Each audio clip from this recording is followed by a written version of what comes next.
नमस्कार, मेरा नाम प्रिया शर्मा है और आप देख रहे हैं प्राइम न्यूज़। हमारी मौजूदगी अभी शिवनंदन सर के पास है और मैं इनसे आज कुछ सवाल लूँगी मनी मेराज से रिलेटेड और पवन सिंह ज्योति सिंह से रिलेटेड।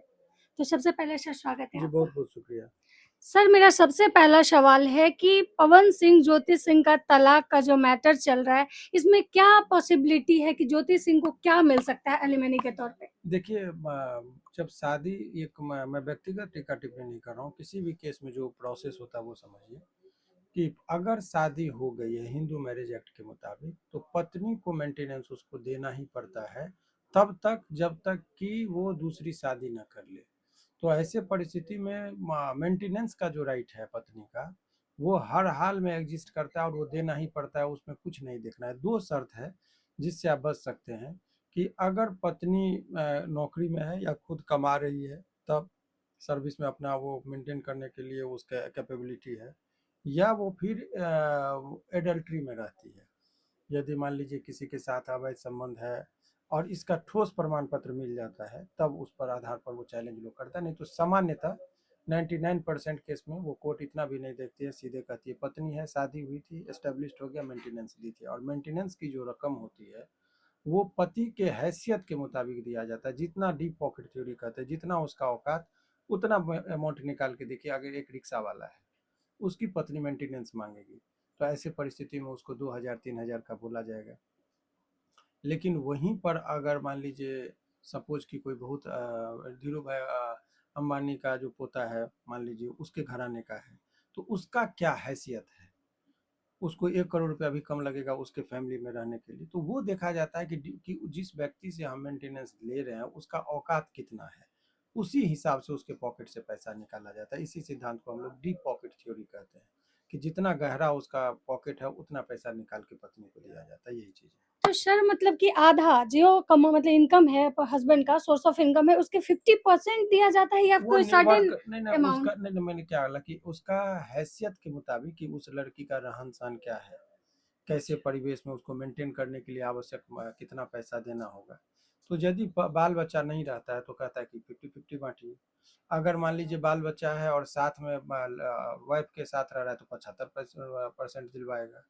तो वो और अगर मान लीजिए बाल बच्चा माँ बाप पिता के साथ रहता है तो 25% पत्नी को दिलाया जाता है, 75% उसको छोड़ता है। तो वो निर्भर करता है कि किस क्या मतलब परिस्थिति। सिचुएशन के अकॉर्डिंग। हाँ हाँ। तो सर ज्योति सिंह के बारे में कहा जा रहा है कि 10 करोड़ डिमांड कर रही है, तो आपको क्या लगता है 10 वन करोड़? टाइम सेटलमेंट में वो निर्भर करता है कि आप दोनों का म्यूचुअल कंसेंट पर कितना वो होता है। तो लोग चाहता है कि महीना महीना हम नहीं दे, वन टाइम ही सेटलमेंट कर ले। तो फिर वन टाइम सेटलमेंट या आपसी समझौता का ही, वो 10 करोड़ हो 20 करोड़ हो, तो वो तो निर्भर करता है कि अगला से आपका क्या हैसियत हो, उस हिसाब से मांगती है। तो ये देखना होता है कि पवन सिंह की हैसियत 10 करोड़ की है कि नहीं है, वो देने लायक है कि नहीं है, उसका इनकम क्या है, कितना टैक्स पे कर है, वो सब चीज़ों का ध्यान रखा जाता है।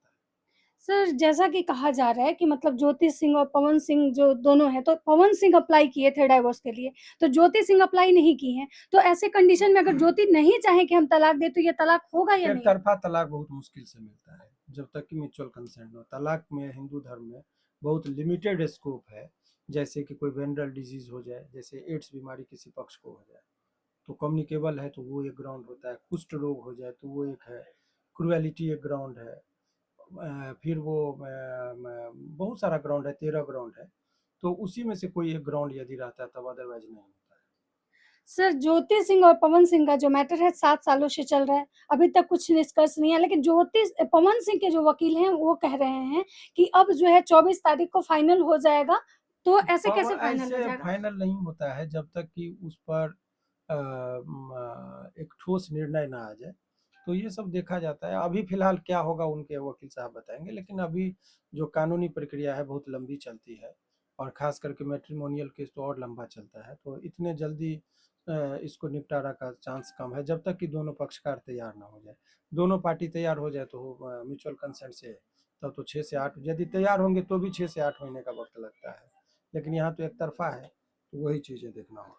तो सर अगर वो तलाक के लिए एग्री नहीं होती हैं, तो फिर ये तलाक मतलब होगा या फिर ये शादी ऐसे कंटिन्यू रह सकता है? ये तलाक अभी एग्री नहीं होता है, तो वो साबित करेगा क्रुएलिटी का ग्राउंड, जिस ग्राउंड पर वो तलाक मांग रहे हैं। और वो साबित करने के बाद करने में ही बहुत वक्त लगेगा। और तब सुनवाई होगी, सुनवाई के बाद डिक्री होगा, फिर अगला पक्ष उसको चैलेंज करता है, हाई कोर्ट तक मामला आता है, तो उसमें बहुत वर्षों लग जाता है। 2009 का केस अभी भी चल रहा है हाई कोर्ट में, आप समझ लीजिए। सर एक मेरा क्वेश्चन है बन्नू द ग्रेट और जो मनी महाराज का है, जो मनी महाराज अभी बाहर हैं, तो वैसे कंडीशन में कहा जा रहा है कि बन्नू द ग्रेट जो है वो मैरिड है, उनकी शादी मतलब पहले से हो गई। अब एलिगेशन है या सच्चाई है मुझे नहीं पता, मतलब ऐसा आ रहा है। तो अगर लड़की शादीशुदा हो, उसका डाइवोर्स नहीं हुआ हो पहले हस्बैंड के साथ और सेकंड मैरिज वो करती है, और उस कंडीशन में मतलब लिविंग आप कह सकते हो कि वो लिविंग में 6 साल 7 साल रहने के देखिए, बाद कभी भी उसका क्या होता है? कोई भी प्रश्न काल्पनिक प्रश्न नहीं पूछना चाहिए। व्यक्तिगत है, ऐसे में उनको पूरा अधिकार हो जाता है मानहानि का केस करने का। तो जब मीडिया का एक नॉर्म्स होता है कि किसी पर हम यदि कोई एलिगेशन लगाएंगे तो कल्पना के आधार पर काल्पनिक बात नहीं करनी चाहिए, वो किसी की मर्यादा के विरुद्ध है। और आपका चैनल बहुत जिम्मेदार है, तो एटलीस्ट इस तरह का सवाल हम नहीं चाहेंगे कि आपके चैनल से काल्पनिक सवालों का जवाब, चूंकि अपनी मर्यादा का ख्याल रखना चाहिए। तो सर वही जो मतलब मनी महाराज जो आए हैं, तो उनका आगे का मतलब अभी प्रोसीजर? बेल हुआ है, बेल के बाद जो बेल में जो शर्तें होती है, कुछ शर्तों का पालन करना होता है। अभी ये है कि आज वो जेल से निकलेंगे, आपको बता दें बेल बॉन्ड भरा रहा है, बेल हो गया था, ऑर्डर भी आ गया है, तो आज बेल बॉन्ड भराएगा, तो शाम तक में वो आज संभावना है कि रिलीज हो जाएंगे। तो आगे मतलब आगे फिर आगे उनका जो प्रोसेस में? ऐसा है कि दो लोगों के बीच का झगड़ा है, इसे कोई नेशनल वाइड कोई बहुत बड़ा इशू नहीं है, तो वो चर्चा में रहा, इसीलिए उस चीज़ को हमको नहीं लगता है, कुछ चीज़ों को अवॉइड करना चाहिए जिससे समाज खराब हो। लड़का लड़की का झगड़ा लड़ाई, इसको यदि हम लोग चर्चा कर रहे हैं, बेल कराने तक हमारी दायी थी, अब अगर हम उस पर परिचर्चा करें ना, तो ये हम लोगों का जो खबर होता है लोग देखते हैं और उस पर समाज पर असर होता है। तो तो सर कोई ये भी तो ऐसी बात जिससे समाज पर कुप्रभाव पड़े, उसको बहुत ज़्यादा चर्चा नहीं करनी चाहिए। बेल हुआ है, निकला है, अगर फिर गलत करेगा तो फिर दोनों को भोगना पड़ेगा, ये सिंपल चीज़ें हैं। तो सर ये मैटर तो लव जिहाद का मैटर बताया जाता था ना? अब वो सारे लव जिहाद का जो भी मैटर है वो कोर्ट में गया, कोर्ट ने किसी चीज़ को कंसीडर किया, किसी चीज़ को कंसीडर नहीं किया। अब वो गुण दोष के आधार पर तो अभी नहीं, लेकिन दोनों पक्षों में कुछ बातें हुई जिसके आधार पर बेल मिला है, यही चीज़ें मतलब हैं। म्यूचुअल अंडरस्टैंडिंग के हाँ हाँ हाँ, कुछ। तो धन्यवाद सर। तो आप बिल्कुल। देख रहे थे कि सर से हमने बात किया पवन सिंह से रिलेटेड एंड बन्नू और मनी महाराज से रिलेटेड, तो सर के पास जो भी मतलब इन्फॉर्मेशन थे इस केस से रिलेटेड वो सर ने दिया। तो आप लोग बने रहिए। धन्यवाद।